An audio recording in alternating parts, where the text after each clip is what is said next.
Xin chào quý vị, tôi tên là Minh Thư Lê.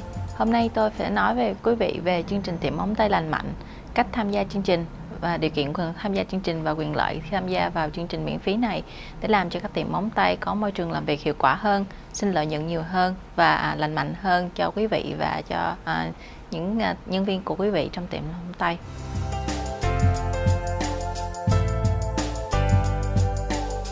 Chúng ta hãy tìm hiểu xem như thế nào là tiệm móng tay lành mạnh. Thứ nhất đó là tiệm cam kết thực hành về an toàn hơn, sử dụng sản phẩm an toàn hơn và điều kiện thông gió được tốt hơn. Những điều này sẽ được nói thêm chi tiết thêm về sau. Bây giờ chúng ta hãy xem những người chủ tiệm móng tay nói gì về chương trình này.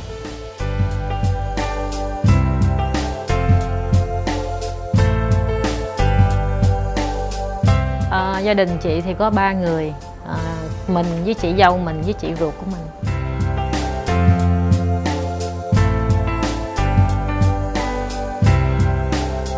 Mình thấy nó bị nhức đầu, rồi sắp năm nhiều khi nó bị ho, dị ứng, nó bị ho, rồi cái skin mình xài store nhiều quá cũng bị dry skin nữa.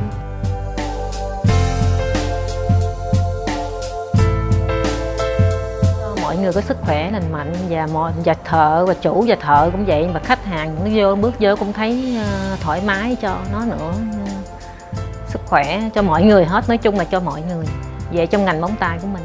Chúng ta hãy xem khách hàng nghĩ gì về những tiệm móng tay. Theo những cuộc phỏng vấn khách hàng ở quận San Mateo thì 89% sẵn sàng trả thêm tiền để có được môi trường lành mạnh khi họ đến tiệm làm móng tay.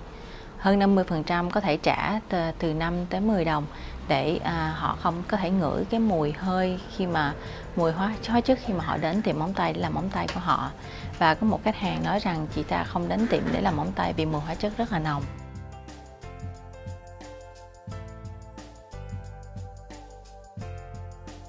Thì hiện nay thì ở quận San Mateo, San Francisco, Alameda, Santa Clara và các quận hạt khác ở tiểu bang California đang làm việc với nhau để giúp cải thiện môi trường làm việc cho các tiệm móng tay. Có tất cả là 9 tiêu chuẩn để tham gia vào chương trình. Tiêu chuẩn 1, các tiệm phải sử dụng nước sơn móng tay không chứa 3 độc tố, đó là toluene, formaldehyde, dibutylphthalate. Những loại nước sơn mà quý vị có thể thấy là những nước sơn mà quý vị đang xài đã không có chứa 3 độc tố rồi.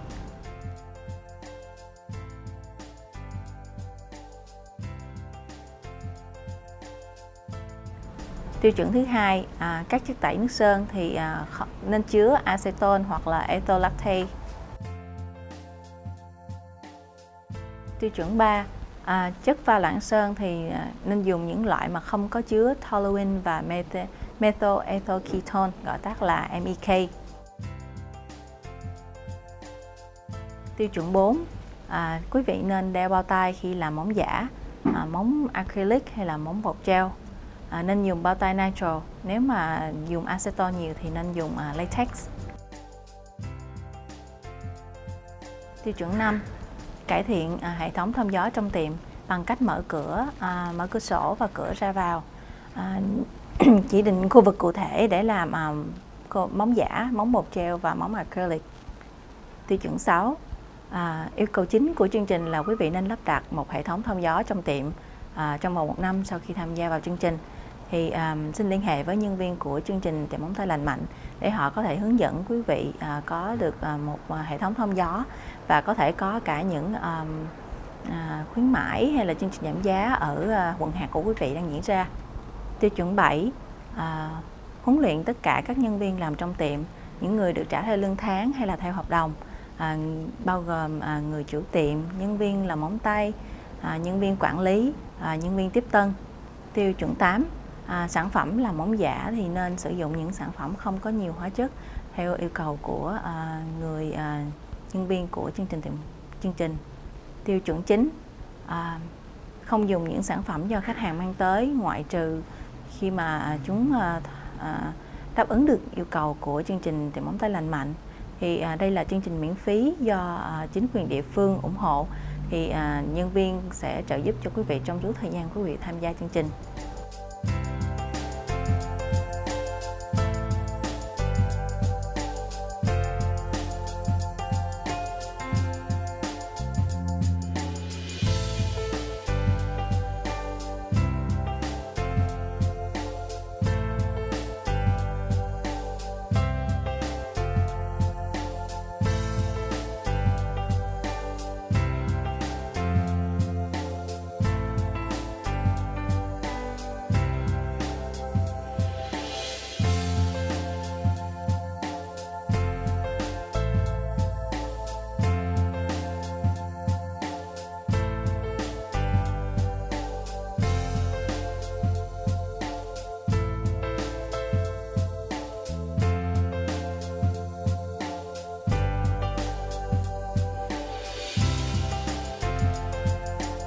Đó là những phần tổng quát về các tiêu chuẩn tham gia.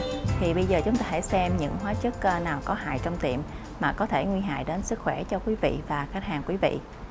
Nên chọn những sản phẩm an toàn và cách thực hành an toàn hơn để giúp bảo vệ quý vị và tránh tiếp xúc với hóa chất. Có 3 đường tiếp xúc hóa chất.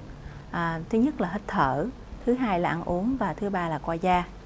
Tại sao việc tránh tiếp xúc lại quan trọng? Đường tiếp xúc đầu tiên là việc hít thở qua mũi và miệng. Khi chúng ta hít thở bụi bặm khi mà giũa hoặc là đánh bóng móng, hơi nó bay vào không khí thì hít thở khi mà mình làm việc với các sản phẩm hóa chất, và mình hít vào các hóa chất và bụi thì nó có thể ảnh hưởng tới sức khỏe và bệnh suyễn sau này. Đường tiếp xúc thứ hai là qua ăn uống. Nhiều khi chúng ta ăn tại bàn làm việc thì cái tay chúng ta đã dính vào hóa chất khi mà chúng ta làm việc, rồi nó có thể dẫn đến chóng mặt hay là bị ngộ độc. Thì nên giảm cách tiếp xúc bằng cách rửa tay thường xuyên hơn. Đường tiếp xúc thứ ba là thấm qua da và văng vào mắt. Thì da có thể bị nổi mụn hoặc là gây tổn thương mắt. Cuối cùng, hóa chất có thể ảnh hưởng đến hệ thần kinh của thai nhi, đặc biệt là đối với những người phụ nữ nào đang mang thai. Có thể gây dị tật bẩm sinh cho đứa bé và gây khó khăn về học tập sau này. Những ảnh hưởng ngắn hạn của hóa chất là chóng mặt, ngứa hoặc là chảy nước mắt, khó thở, da đỏ và rát. Và ảnh hưởng lâu dài thì có thể gây suyễn và ung thư, dị tật bẩm sinh cho trẻ. Chúng ta hãy dừng lại và suy nghĩ xem có bao giờ quý vị bị ảnh hưởng bất cứ những cái ảnh hưởng nào kể trên hay không. Đó là những ảnh hưởng của hóa chất gây ra đến sức khỏe. Thì bây giờ chúng ta hãy xem coi chúng ta có thể làm được điều gì. Khi chọn nước sơn nền base coat và nước sơn phủ top coat, đặc biệt là không có chứa 3 độc tố là toluene, dibutyl và formaldehyde.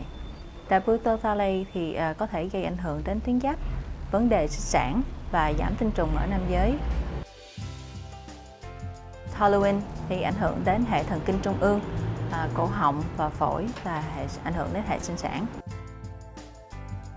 Formaldehyde bốc hơi vào không khí, nó gây kích thích cho mắt, mũi, cổ họng, hô hấp, có thể gây mụn ở da và giảm khả năng sinh sản, có thể gây bệnh suyễn và ung thư sau này. Chất tẩy rửa nước sơn cũng có chứa hóa chất, nên chọn loại có acetone hoặc ethyl lactate.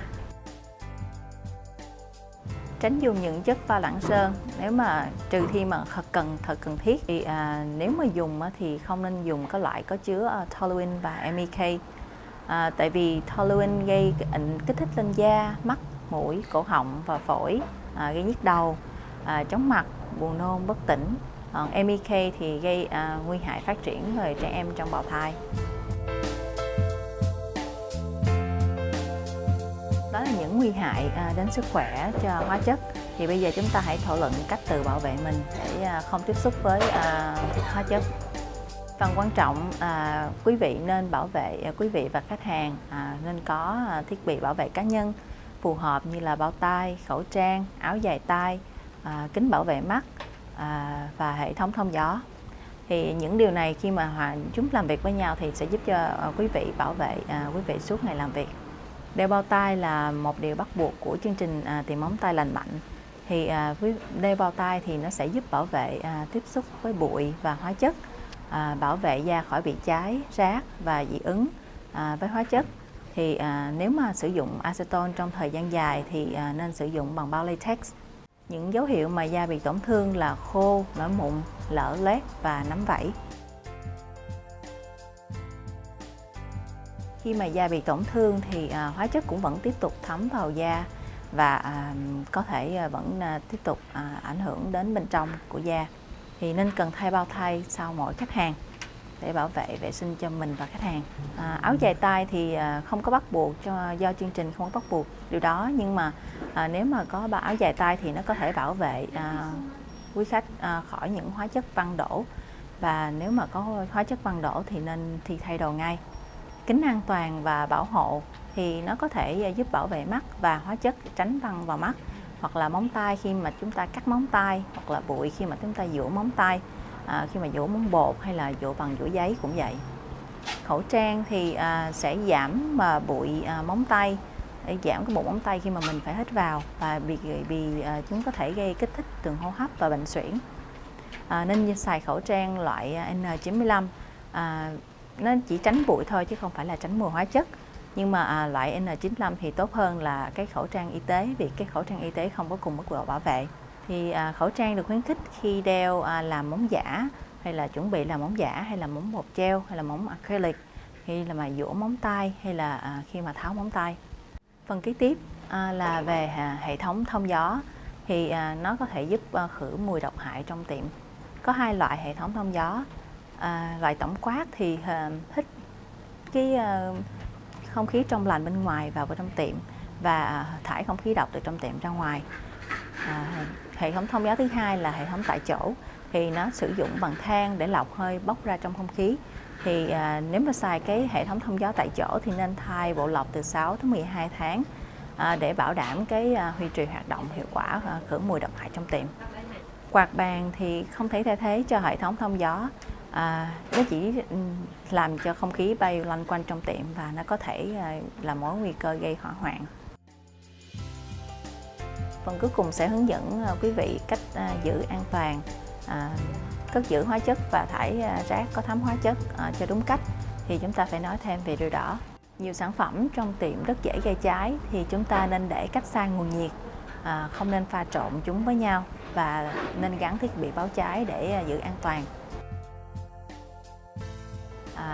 Nên dán nhãn đúng cách những cái chai mình xài trong tiệm. Thì những bình chứa lớn thì mình đừng có nên dùng, mình nên chế ra những cái chai nhỏ hơn để dùng hàng ngày. Cái nơi mà mình giữ những cái hóa chất thì nên để cách xa cái nơi ăn uống và nơi cất giữ thực phẩm tại khoảng 5 mét. Thì làm thế nào để thải bỏ rác thải hóa chất cho đúng cách? Thì nên bỏ những cái bông gòn mà có thấm hóa chất vào một bình thủy tinh đậy kín. Đến cuối ngày thì mình đem những cái bông gòn đó ở trong bình thủy tinh, đem ra và thải bỏ vào thùng rác bên ngoài dành cho chất thải nguy hại, và đem đến cơ sở chất thải nguy hại. Không nên bỏ vào thùng rác hàng ngày mà mình dùng. Các thùng rác kim loại nên có nắp đậy kín để mà hạn chế cái hơi bốc ra. Thải bỏ những chai lớn không còn sử dụng, thì khi mà chúng ta muốn bỏ những cái chai lớn thì nên liên lạc với nhân viên của chương trình để họ cho biết thêm chi tiết ở nơi nào thải bỏ cho đúng cách. Không nên đổ barbicide hoặc là tất cả các hóa chất xuống cống thoát nước, vì như vậy thì không có tốt cho quý vị và cho cả môi trường.